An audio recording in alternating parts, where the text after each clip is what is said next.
So first off, it's important to assess the quality of your soil structure just in the first place. And not everywhere on your property is going to have the same structure. Inevitably, there will be places in your yard where you or others have walked on repeatedly. Perhaps vehicles were driven on the ground, or very likely, if you're in a residential area, heavy machinery was operated there. On the flip side, super sandy soil with no structure, no ability to compact even if you wanted it to, will require a different approach. But let's say that your soil fits somewhere in the middle. Say you've got a lawn that has been walked on plenty, but isn't exactly cement. You could just take a shovel, dig up the grass chunk by chunk, and remove it or flip it over. Now, if you choose the flip the grass method, you're most likely going to need to cover the area with a tarp for at least a month or maybe longer to allow that grass to decompose. You can also add any homemade amendments like compost or biochar at this point, which will help address the nutritional and biological components of a garden bed.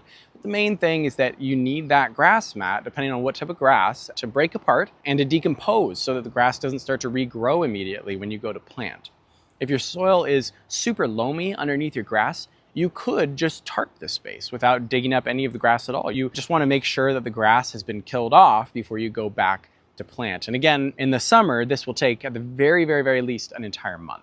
As painful as it sounds to wait, if you can give your soil even longer, the better that it's going to end up. Even covering it the whole summer, removing it during the winter, and then covering it up again in the early spring before planting will really help ensure that you get those weeds killed off. But what can you do if you don't want to wait? Well, of course, you can just pull out the grass by hand and compost it.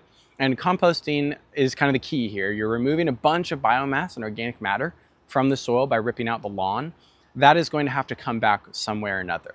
Now, if you're digging out your lawn and you notice these long strands of grass rhizomes, you have got a little bit of work cut out for you. And that's what we had back here. These perennial grasses are pretty aggressive spreaders. They create this underground network of interconnected rhizomes, and when you pull them up, you need to get as much of it as possible out. Otherwise, the leftover rhizomes can and likely will regrow new grass. So I took special care to pull out as many of these roots as possible. And if you're noticing this as you're digging, you are most likely going to want to do the same. It's pretty tedious work, and you won't likely get them on your first pass, but it makes it way easier to manage and eventually eradicate it if you stay on top of it.